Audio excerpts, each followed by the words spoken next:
শাম্মিরও বেচারা ওখানে একা একা মন লাগে না, তাই ও চেষ্টায় ছিল লাস্ট মিনিট যতটা মেমোরিজ কালেক্ট করা যায় ততটা করার। ও কিন্তু কিছুতেই দৃশাকে ছাড়তে চাইছিল না তখন। আমার দৃশা না অ্যাকচুয়ালি আমার শাশুড়ি মায়ের রিফ্লেকশন পুরোপুরি, তাই হয়তো একটু আদরের বেশি সবার কাছে। আর এই দেখো গল্পে গল্পে কিন্তু আমরা এয়ারপোর্টেও পৌঁছে গেছি।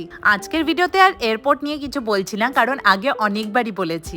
This hug was to die for. মনে হচ্ছিল শাম্মীকে দেখে যে যদি পসিবল হতো ও দৃশাকে নিয়েই চলে যেত। আমরা জানো তো অনেক দিন ধরে ভাবছি যে শাম্মীর ওখানে যাব, কিন্তু কোনো না কোনো কারণবশত আর যাওয়া হয়ে উঠছে না। তবে এবার আমি মনে মনে প্ল্যান করে রেখেছি, যদি বেড়ানোর কোনো প্ল্যান হয় তবে সবচেয়ে প্রথম শাম্মীর ওখানেই যাব। সবাইকে একে একে হাগ করে তারপর শাম্মী রওনা দিল।